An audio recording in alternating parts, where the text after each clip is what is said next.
The Story of Civilization, Volume 6, The Reformation, by Will Durant. Part 2, continued, Cassette 7, Side 1. Henry II set himself to crush out the heresy. By his instructions, the Parlement of Paris organized a special commission in 1549 to prosecute dissent. Those condemned were sent to the stake, and the new court came to be called the Chambre Ardente, the burning room. By the Edict of Chateaubriand of 1551, the printing, sale, or possession of heretical literature was made a major crime, and persistence in Protestant ideas was to be punished with death. Informers were to receive a third of the goods of the condemned. They were to report to the Parlement any judge who treated heretics leniently, and no man could be a magistrate unless his orthodoxy was beyond doubt. In 3 years, the Chambre Ardente sent 60 Protestants to a flaming death. Henry proposed to Pope Paul IV that the Inquisition should be established in France on the new Roman model, but the Parlement objected to allowing its authority to be superseded.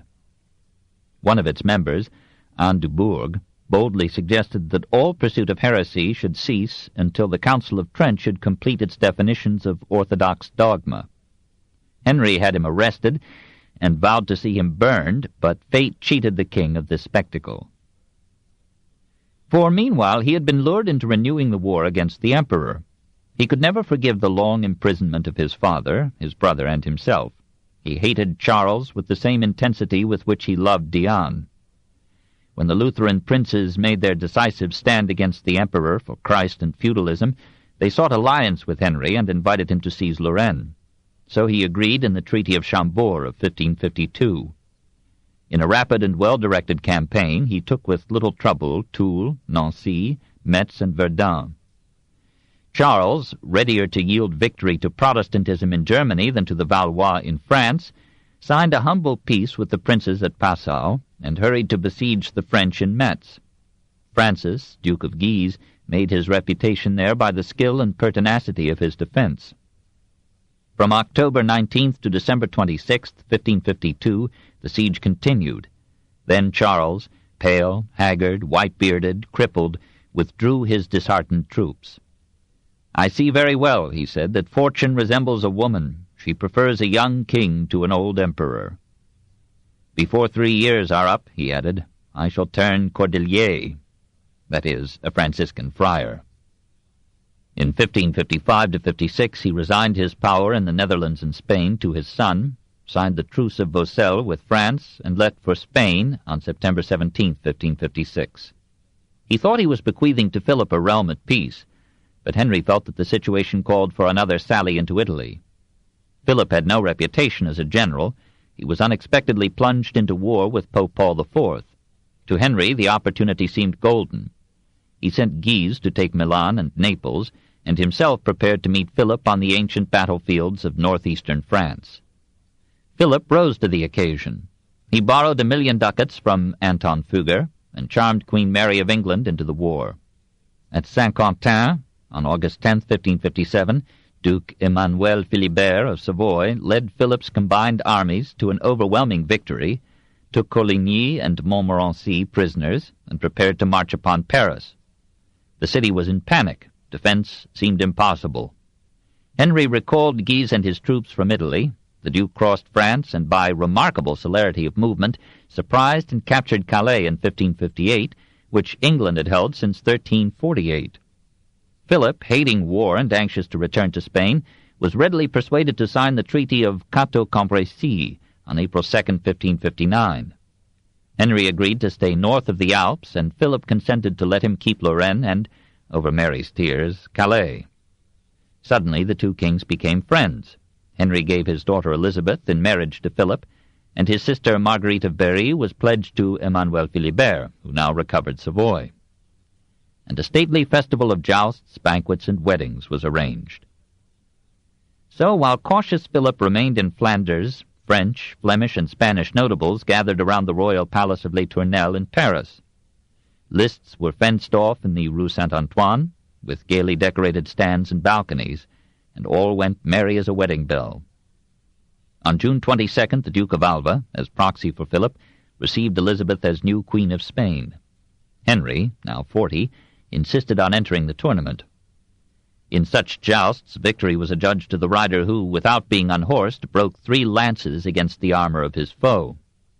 Henry accomplished this upon the Dukes of Guise and Savoy, who knew their proper roles in the play. But a third opponent, Montgomery, after breaking a lance against the king, awkwardly allowed the sharp-pointed stump of the weapon to pass under Henry's visor. It pierced the king's eye and reached the brain. For 9 days he lay unconscious. On July 9th, the marriage of Philibert and Marguerite was celebrated. On July 10th, the king died. Diane de Poitiers retired to Anet and survived 7 years. Catherine de Médicis, who had hungered for his love, wore mourning all the rest of her life. Chapter 23. Henry VIII and Cardinal Wolsey, 1509 to 1529. 1. A promising king, 1509 to 1511. No one, beholding the youth who mounted the throne of England in 1509, would have foreseen that he was to be both the hero and the villain of the most dramatic reign in English history. Still a lad of 18, his fine complexion and regular features made him almost girlishly attractive, but his athletic figure and prowess soon cancelled any appearance of femininity. Foreign ambassadors vied with native eulogists in praising his auburn hair, his golden beard, his extremely fine calf. "He is extremely fond of tennis," reported Giustiniani to the Venetian Senate. "It is the prettiest thing in the world to see him play, his fair skin glowing through a shirt of finest texture." In archery and wrestling he equaled the best in his kingdom. At the hunt he never seemed to tire. 2 days a week he gave to jousts, and there only the Duke of Suffolk could match him. But he was also an accomplished musician, sang and played all kinds of instruments with rare talent, wrote the papal nuncio, and composed 2 masses, which are still preserved. He loved dancing and masquerades, pageantry and fine dress. He liked to drape himself in ermine or purple robes, and the law gave him alone the right to wear purple or gold brocade. He ate with gusto and sometimes prolonged state dinners to 7 hours, but in the first 20 years of his reign his vanity curbed his appetite. Everybody liked him and marveled at his genial ease of manners and access, his humor, tolerance, and clemency. His accession was hailed as the dawn of a golden age. The intellectual classes rejoiced too, for in those halcyon days Henry aspired to be a scholar as well as an athlete, a musician, and a king. Originally destined for an ecclesiastical career, he became something of a theologian, and could quote Scripture to any purpose. He had good taste in art, collected with discrimination, and wisely chose Holbein to immortalize his paunch. He took an active part in works of engineering, shipbuilding, fortification, and artillery. Sir Thomas More said of him that he has more learning than any English monarch ever possessed before him. No high praise. "What may we not expect," More continued, "from a king who has been nourished by philosophy and the 9 muses?" Mountjoy wrote ecstatically to Erasmus, then in Rome, "What may you not promise yourself from a prince with whose extraordinary talent and almost divine character you are well acquainted? But when you know what a hero he now shows himself, how wisely he behaves, what a lover he is of justice and goodness, what affection he bears to the learned, I venture to swear that you will need no wings to make you fly to behold this new and auspicious star. Oh, my Erasmus, if you could see how all the world here is rejoicing in the possession of so great a prince, how his life is all their desire, you would not contain your tears for joy. The heavens laugh, the earth exults." Erasmus came and for a moment shared the delirium. "Heretofore," he wrote, "the heart of learning was among such as professed religion. Now, while these for the most part give themselves up to the belly, luxury, and money, the love of learning is gone from them to secular princes, the court, and the nobility. The king admits not only such men as More to his court, but he invites them, forces them to watch all that he does, to share his duties and his pleasures. He prefers the companionship of men like More to that of silly youths or girls or the rich." More was one of the king's council, Linacre was the king's physician, Colet was the king's preacher at St. Paul's. In the year of Henry's accession, Colet, inheriting his father's fortune, used much of it to establish St. Paul's School. Some 150 boys were chosen to study there classical literature and Christian theology and ethics. Colet violated tradition by staffing the school with lay teachers. It was the first non-clerical school in Europe. The Trojans, who at Oxford inveighed against the teaching of the classics on the ground that it led to religious doubt, opposed Colet's program, but the king overruled them and gave Colet full encouragement. Though Colet was himself orthodox and a model of piety, his enemies charged him with heresy. Archbishop Warham silenced them, and Henry concurred. When Colet saw Henry bent on war with France, he publicly condemned the policy and declared, like Erasmus, that an unjust peace was to be preferred to the justest war. Even with the king sitting in the congregation, Colet denounced war as flying in the face of the precepts of Christ. Henry privately begged him not to disrupt the morale of the army, but when the king was urged to depose Colet, he answered, "Let everyone have his own doctor. This man is the doctor for me." Colet continued to take Christianity seriously. To Erasmus he wrote in 1517, in the spirit of Thomas à Kempis, "Ah, Erasmus, of books of knowledge there is no end, but there is nothing better for this short term of ours than that we should live a pure and holy life, and daily do our best to be cleansed and enlightened by the ardent love and imitation of Jesus. Wherefore it is my most earnest wish that, leaving all indirect courses, we may proceed by a short method to the truth. Farewell." In 1518 he prepared his own simple tomb, with only Johannes Coletus inscribed on it. A year later he was buried in it, and many felt that a saint had passed away. 2. Wolsey. Henry, who was to become the incarnation of Machiavelli's prince, was as yet an innocent novice in international politics. He recognized his need for guidance and sampled the men around him. More was brilliant, but only 31, and inclined to sanctity. Thomas Wolsey was a mere 3 years older, and was a priest, but his whole turn was for statesmanship, and religion was for him a part of politics. Born at Ipswich, of low extraction and despicable blood, so the proud Guicciardini described him, Thomas had covered the baccalaureate course at Oxford by the age of 15. At 23 he was bursar of Magdalen College, and showed his quality by applying adequate funds, beyond his authority, for the completion of that hall's most majestic tower. He knew how to get along. Displaying a flair for management and negotiation, he rose through a succession of chaplainships to serve Henry VII in that capacity and in diplomacy. Henry VIII, on accession, made him almoner, director of charities. Soon the priest was a member of the Privy Council, and shocked Archbishop Warham by advocating a military alliance with Spain against France. Louis XII was invading Italy, and might again make the papacy a dependency of France. In any case, France must not become too strong. Henry yielded in this matter to Wolsey and his own father-in-law, Ferdinand of Spain. He himself was at this time inclined to peace. "I content myself with my own," he told Giustiniani. "I wish to command only my own subjects, but on the other hand I do not choose that anyone shall have it in his power to command me." This almost sums up Henry's political career. He had inherited the claim of the English kings to the crown of France, but he knew that this was an empty pretense. The war petered out quickly in the Battle of the Spurs in 1513. Wolsey arranged the peace and persuaded Louis XII to marry Henry's sister Mary. Leo X, pleased with being rescued, made Wolsey Archbishop of York in 1514 and Cardinal in 1515. Henry, triumphant, made him Chancellor in 1515. The king prided himself on having protected the papacy, and when a later pope refused him a marriage easement, he deemed it gross ingratitude. The first 5 years of Wolsey's chancellorship were among the most successful in the record of English diplomacy. His aim was to organize the peace of Europe by using England as a makeweight to preserve a balance of power between the Holy Roman Empire and France. Presumably it also entered into his purview that he would thus become the arbiter of Europe, and that peace on the continent would favor England's vital trade with the Netherlands. As a first step, he negotiated an alliance between France and England in 1518, and betrothed Henry's 2-year-old daughter Mary, later Queen, to the 7-month-old son of Francis I.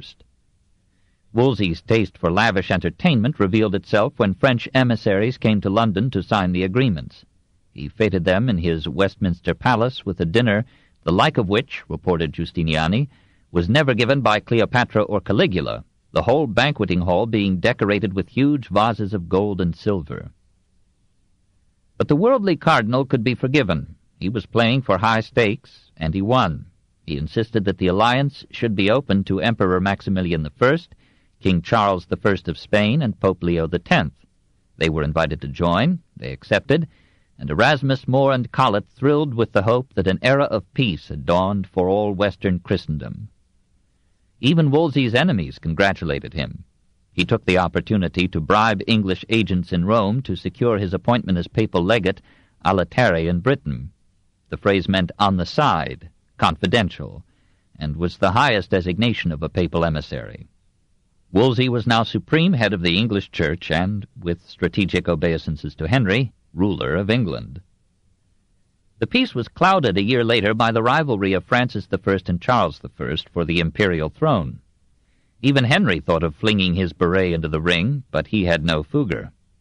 The winner, as now Charles V, briefly visited England in May 1520, paid his respects to his Aunt Catherine of Aragon, Henry's queen, and offered to marry Princess Mary, already betrothed to the Dauphin, if England would promise to support Charles in any future conflict with France. So unnatural is peace. Wolsey refused, but accepted a pension of 7,000 ducats from the emperor, and drew from him a pledge to help him in becoming pope. The brilliant cardinal achieved his most spectacular triumph in the meeting of the French and English sovereigns in the Field of the Cloth of Gold in June 1520. Here, in an open space between Guines and Ardres near Calais, medieval art and chivalry displayed themselves in sunset magnificence. 4,000 English noblemen, chosen and placed by the cardinal and dressed in the silks, flounces, and lace of late medieval costume, accompanied Henry as the young red-bearded king rode on a white palfrey to meet Francis I. And not last or least came Wolsey himself, clad in crimson satin robes rivaling the splendor of the kings.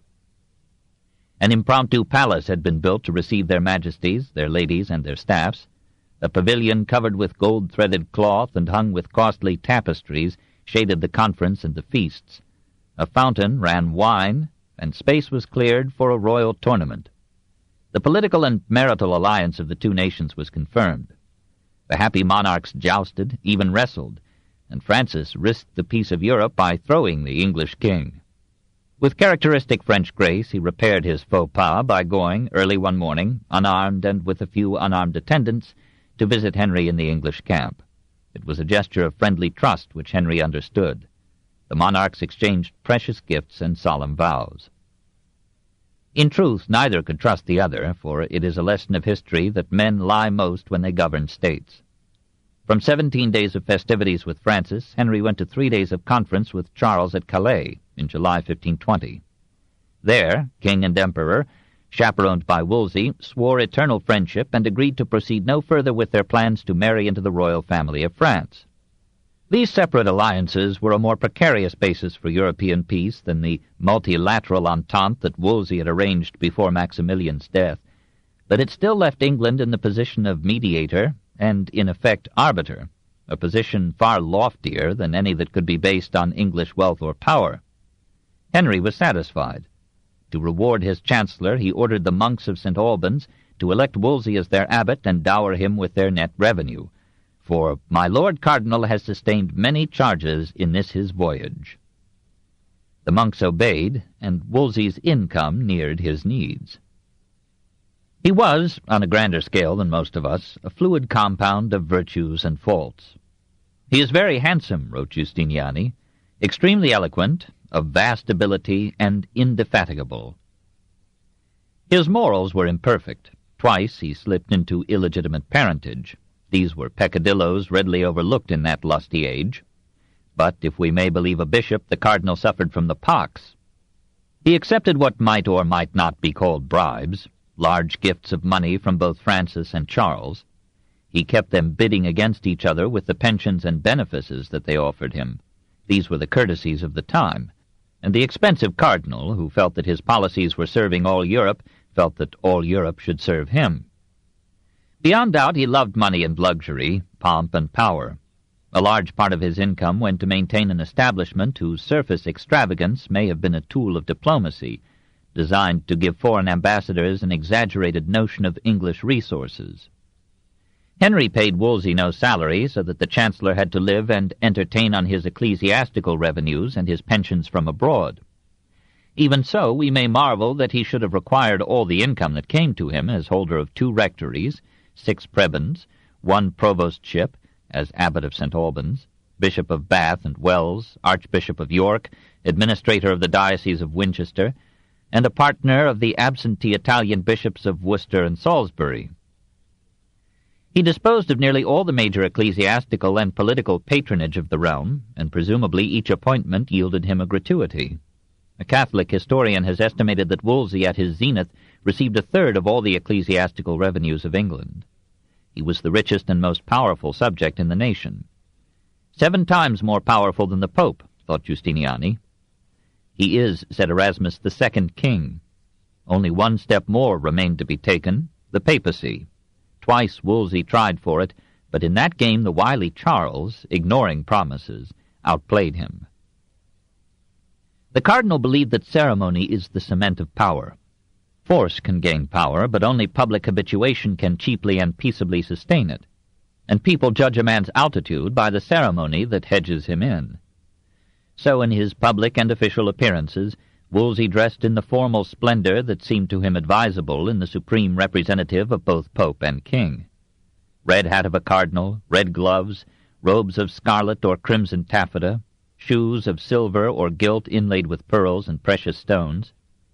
Here were Innocent III, Benjamin Disraeli, and Beau Brummel all in one. He was the first clergyman in England who wore silk. When he said Mass, which was seldom, he had bishops and abbots as his acolytes, and on some occasions dukes and earls poured out the water with which he washed his consecrating hands. He allowed his attendants to kneel in waiting upon him at table. 500 persons, many of high lineage, served him in his office and his home. Hampton Court, that he built as his residence, was so luxurious that he presented it to the king in 1525 to avert the evil eye of royal jealousy. Sometimes, however, he forgot that Henry was king. On my first arrival in England, Giustiniani wrote to the Venetian Senate, the cardinal used to say to me, His Majesty will do so-and-so. Subsequently, by degrees, he forgot himself and commenced saying, We shall do so-and-so. At present, he says, I shall do so-and-so. And again the ambassador wrote, If it were necessary to neglect either king or cardinal, it would be better to pass over the king. The cardinal might resent precedence conceded to the king. Peers and diplomats seldom obtained audience with the chancellor until their 3rd request. With each passing year, the cardinal ruled more and more openly as a dictator. He called Parliament only once during his ascendancy. He paid little attention to constitutional forms. He met opposition with resentment and criticism with rebuke. The historian Polydore Virgil wrote that these methods would bring Wolsey's fall. Virgil was sent to the Tower, and only repeated intercession by Leo X secured his release. Opposition grew. Perhaps those whom Wolsey superseded or disciplined secured the ear of history and transmitted his sins unabsolved. But no one questioned his ability or his assiduous devotion to his many tasks. He transacts as much business, Giustiniani told the proud Venetian Senate, as that which occupies all the magistracies, offices, and councils of Venice, both civil and criminal, and all state affairs are likewise managed by him, let their nature be what they may.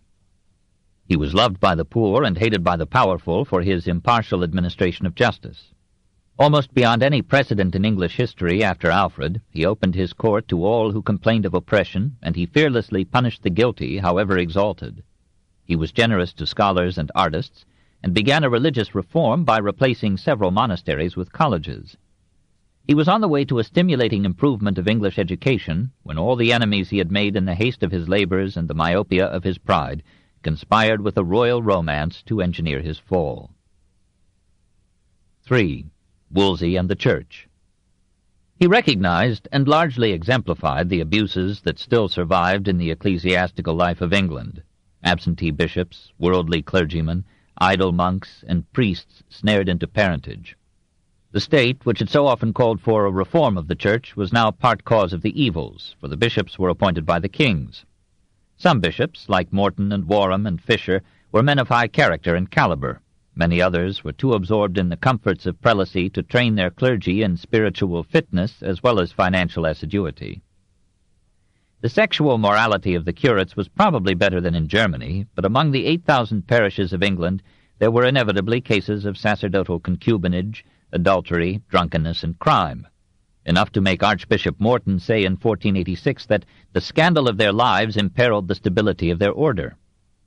Richard Fox, toward 1519, informed Wolsey that the clergy in the Diocese of Winchester were so depraved by license and corruption that he despaired of any reformation in his lifetime. The parish priests, suspecting that their promotion depended on their collections, were more than ever exacting of tithes. Some took a tenth each year of the peasants' chickens, eggs, milk, cheese, and fruit, even of all wages paid to his help. And any man whose will left no legacy to the Church ran high risk of being denied Christian burial, with prospective results too horrible to contemplate. In short, the clergy, to finance their services, taxed almost as sedulously as the modern state. By 1500, the Church owned, on a conservative Catholic estimate, about a fifth of all property in England. The nobility, here as in Germany, envied this ecclesiastical wealth and itched to recover lands and revenues alienated to God by their pious or fearful ancestors. The condition of the secular clergy in England was summed up with obvious exaggeration by Dean Colet in an address to an assembly of churchmen in 1512.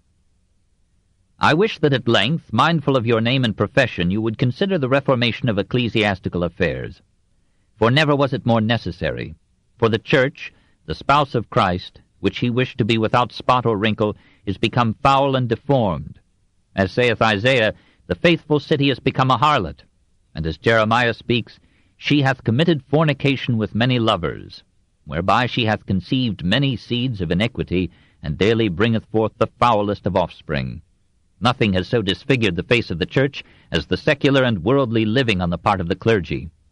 What eagerness and hunger after honor and dignity are found in these days among ecclesiastical persons! What a breathless race from benefice to benefice, from a less to a greater one! As to lust of the flesh, has not this vice inundated the Church with a flood, so that nothing is more carefully sought after by the most part of priests than that which ministers to sensual pleasure? They give themselves to feasting and banqueting, devote themselves to hunting and hawking, are drowned in the delights of this world. Covetousness also has so taken possession of the hearts of all priests that nowadays we are blind to everything but that alone which seems able to bring us gain. We are troubled in these days by heretics, men mad with strange folly, but this heresy of theirs is not so pestilential and pernicious to us and the people as the vicious and depraved lives of the clergy. Reformation must begin with you." And again the angry dean cried, "O priests! O priesthood! O the abominable impiety of those miserable priests, of whom this age of ours contains a great multitude, who fear not to rush from the bosom of some foul harlot into the temple of the Church, to the altar of Christ, to the mysteries of God." The regular or monastic clergy incurred even severer censure. Archbishop Morton in 1489 charged Abbot William of St. Albans with simony, usury, embezzlement, and living publicly and continuously with harlots and mistresses within the precincts of the monastery and without. He accused the monks of a life of lasciviousness, nay, of defiling the holy places, even the very churches of God, by infamous intercourse with nuns, making a neighboring priory a public brothel. The records of episcopal visitations paint a less lurid picture. Of 42 monasteries visited between 1517 and 1530, 15 were found without serious fault, and in most of the others the offenses were against discipline rather than chastity. Some monasteries still faithfully practiced the medieval regimen of prayer, scholarship, hospitality, charity, and education of the young. Some exploited the credulity and gathered the coins of the commons by bogus relics to which they ascribed miraculous cures. Bishops complained of the stinking boots, mucky combs, rotten girdles, locks of hair, and filthy rags set forth and commended unto the ignorant people as authentic relics of holy women or men. All in all, in the estimate of the latest Catholic historian, the 600 monasteries of England in the first quarter of the 16th century showed widespread misconduct, wasteful idleness, and a costly negligence in the care of ecclesiastical property. In 1520 there were some 130 nunneries in England. Only 4 had over 30 inmates. 8 were suppressed by the bishops, in one case, said the bishop, because of the dissolute disposition and incontinence of the religious women of the house, by reason of the vicinity of Cambridge University. In 33 visitations of 21 nunneries in the Diocese of Lincoln, 16 reports were favorable, 14 noted lack of discipline or devotion, 2 told of prioresses living in adultery, and 1 found a nun pregnant by a priest. Such deviations from arduous rules were natural in the moral climate of the times, and may have been outweighed by kindly services in education and charity. The clergy were not popular. Eustace Chapuis, Catholic ambassador of Charles V to England, wrote to his master in 1529, "Nearly all the people hate the priests." Many men, fully orthodox in creed, denounced the severity of ecclesiastical taxation, the extravagance of the prelates, the wealth and idleness of the monks. When the Chancellor of the Bishop of London was accused of murdering a heretic in 1514, the bishop begged Wolsey to prevent trial by a civil jury. "For assured I am, if my Chancellor be tried by any 12 men in London, they be so maliciously set in favor of heretical pravity that they will cast and condemn my clerk, though he were as innocent as Abel." Heresy was rising again. In 1506, 45 men were charged with heresy before the Bishop of Lincoln. 43 recanted, 2 were burned. In 1510, the Bishop of London tried 40 heretics, burned 2. In 1521, he tried 45 and burned 5. The records list 342 such trials in 15 years. Among the heresies were contentions that the consecrated host remains merely bread, that priests have no more power than other men to consecrate or absolve, that the sacraments are not necessary to salvation, that pilgrimages to holy shrines and prayer for the dead are worthless, that prayers should be addressed only to God, that man can be saved by faith alone, regardless of good works, that the faithful Christian is above all laws but that of Christ, that the Bible, not the Church, should be the sole rule of faith, that all men should marry, and that monks and nuns should repudiate their vows of chastity. Some of these heresies were echoes of Lollardry, some were reverberations of Luther's trumpet blasts. As early as 1521, young rebels in Oxford eagerly imported news of the religious revolution in Germany. Cambridge, between 1521 and 1525, harbored a dozen future heresiarchs. William Tyndale, Miles Coverdale, Hugh Latimer, Thomas Bilney, Edward Fox, Nicholas Ridley, Thomas Cranmer. Several of them, anticipating persecution, migrated to the continent, printed anti-Catholic tracts, and sent them clandestinely into England. Possibly as a deterrent to this movement, and perhaps to display his theological erudition, Henry VIII issued in 1521 his famous Assertion of the Seven Sacraments against Martin Luther. Many thought Wolsey the secret author, and Wolsey may have suggested the book and its leading ideas as part of his diplomacy at Rome. But Erasmus claimed that the king had actually thought out and composed the treatise, and opinion now inclines to that view. The book has the ring of a tyro. It hardly attempts a rational refutation, but relies on biblical quotations, church traditions, and vigorous abuse. "What serpent so venomous," wrote the future rebel against the papacy, "as he who calls the Pope's authority tyrannous? What a great limb of the devil he is, endeavoring to tear the Christian members of Christ from their head. No punishment could be too great for one who will not obey the chief priest and supreme judge on earth, for the whole Church is subject not only to Christ, but to Christ's only vicar, the Pope of Rome." Henry envied the honorific titles given by the Church to the King of France as Most Christian, and to Ferdinand and Isabella as the Catholic sovereigns. Now his agent, presenting the book to Leo X, asked him to confer on Henry and his successors the title Defensor Fidei, Defender of the Faith. Leo consented, and the inaugurator of the English Reformation placed the words upon his coins. Luther took his time answering. In 1525 he replied characteristically to that lubberly ass, that frantic madman, that king of lies, King Heinz, by God's disgrace King of England, "Since with malice aforethought that damnable and rotten worm has lied against my king in heaven, it is right for me to bespatter this English monarch with his own filth." Henry, unaccustomed to such sprinkling, complained to the Elector of Saxony, who was too polite to tell him not to meddle with lions. The king never forgave Luther, despite the latter's later apology, and even when in full rebellion against the papacy, he repudiated the German Protestants. Luther's most effective answer was his influence in England. In that same year, 1525, we hear of a London Association of Christian Brothers, whose paid agents went about distributing Lutheran and other heretical tracts, and English Bibles in part or whole.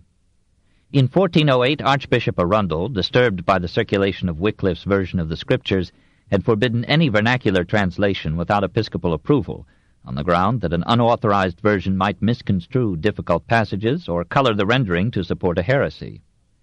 Many clergymen had discouraged the reading of the Bible in any form, arguing that special knowledge was necessary to a right interpretation, and that scriptural excerpts were being used to foment sedition. The Church had raised no official objection to pre-Wycliffe translations, but this tacit permission had been of no moment, since all English versions before 1526 were manuscript. Hence the epical importance of the English New Testament printed by Tyndale in 1525-26. Early in his student days he had planned to translate the Bible not from the Latin Vulgate as Wycliffe had done, but from the original Hebrew and Greek. When an ardent Catholic reproved him, saying, "It would be better to be without God's law," that is, the Bible, "than without the Pope's," Tyndale answered, "If God spare me life ere many years, I will cause the boy that driveth the plough to know more of the Scripture than you do." A London alderman gave him bed and board for 6 months, while the youth labored on the task. In 1524, Tyndale went to Wittenberg and continued the work under Luther's guidance. At Cologne he began to print his version of the New Testament from the Greek text as edited by Erasmus. An English agent roused the authorities against him. Tyndale fled from Catholic Cologne to Protestant Worms, and there printed 6,000 copies, to each of which he added a separate volume of notes and aggressive prefaces based on those of Erasmus and Luther. All these copies were smuggled into England and served as fuel to the incipient Protestant fire. Cuthbert Tunstall, Bishop of London, alleging serious errors in the translation, prejudice in the notes, and heresies in the prefaces, tried to suppress the edition by buying all discoverable copies and publicly burning them at St. Paul's Cross. But new copies kept coming from the continent, and More commented that Tunstall was financing Tyndale's press. More himself wrote a lengthy dialogue in 1528 criticizing the new version. Tyndale replied. More replied to the reply in a confutation of 578 folio pages. The king thought to quiet the disturbance by forbidding the reading or circulation of the Bible in English until an authoritative translation could be made in 1530.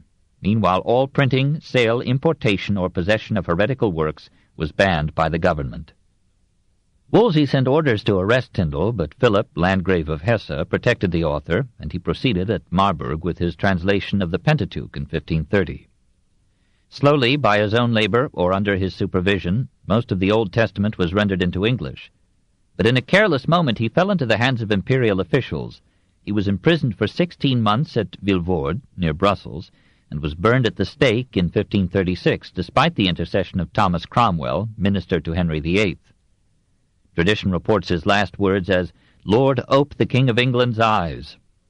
He had lived long enough to accomplish his mission. The ploughboy could now hear the evangelists tell in firm, clear, pithy English the inspiring story of Christ. When the historic authorized version appeared in 1611, 90% of the greatest and most influential classic in English literature was unaltered Tyndale. Wolsey's attitude toward this nascent English Reformation was as lenient as could be expected of a man who headed both church and state. He hired secret police to spy out heresy, to examine suspicious literature, and to arrest heretics. But he sought to persuade these to silence rather than to punish them, and no heretic was ever sent to the stake by his orders. In 1528, 3 Oxford students were jailed for heresy. The Bishop of London allowed one to die in confinement. One recanted and was released. The third was taken in charge by Wolsey and was allowed to escape. When Hugh Latimer, the most eloquent of the early reformers in 16th-century England, denounced the deterioration of the clergy, and the Bishop of Ely asked Wolsey to suppress him, Wolsey gave Latimer license to preach in any church in the land. The cardinal had an intelligent plan for church reform. He despised the clergy, according to Bishop Burnet, and in particular the monks that did neither the church nor state any service, but were through their scandalous lives a reproach to the church and a burden to the state. Therefore, he resolved to suppress a great number of them and to change them to another institution. To close a malfunctioning monastery was not unheard of. It had been done by ecclesiastical order in many instances before Wolsey. He began in 1519 by issuing statutes for the reform of the canons regular of St. Augustine. If these rules were followed, the canons became quite exemplary. He commissioned his secretary, Thomas Cromwell, to visit the monasteries in person or through agents and to report the conditions found. These visitations made Cromwell a practiced hand in later executing Henry's orders for a severer scrutiny of England's conventual life. Complaints were heard of the harshness of these agents, of their receiving or exacting gifts, and of their sharing these with Cromwell and the cardinal. In 1524, Wolsey obtained permission from Pope Clement VII to close such monasteries as had less than 7 inmates, and to apply the revenues of these properties to establishing colleges. He was happy when these funds enabled him to open a college in his native Ipswich and another at Oxford. He hoped to continue this process, to close more monasteries year by year and replace them with colleges. But his good intentions were lost in the confusion of politics, and the chief result of his monastic reforms was to provide Henry with a respectable precedent for a more extensive and lucrative scheme. Meanwhile, the cardinal's foreign policy had come to grief, perhaps because he sought the emperor's support for election to the papacy. In 1521 and 1523, he allowed England to join Charles in war with France in 1522. The English campaigns were unsuccessful and expensive in money and lives. To finance fresh efforts, Wolsey summoned in 1523 the first Parliament in 7 years, and shocked it by asking an unprecedented subsidy of £800,000, a fifth of every layman's property. The Commons protested, then voted a seventh. The clergy protested, but yielded half a year's revenue from every benefice. When news came that Charles's army had overwhelmed the French at Pavia in 1525 and taken Francis prisoner, Henry and Wolsey thought it advisable to share in the impending dismemberment of France. A new invasion was planned, more money was needed. Wolsey risked the last shreds of his popularity by asking all Englishmen with over £50, or about $5,000 income, to contribute a sixth of their goods to an amicable grant for the prosecution of the war to a glorious end. Let us amicably grant that the purpose may have been to prevent Charles from swallowing all France. The demand was so widely resisted that Wolsey had to veer to a program of peace. A treaty of mutual defense was signed with France as another effort to restore the balance of power. But in 1527, imperial troops captured Rome and the Pope.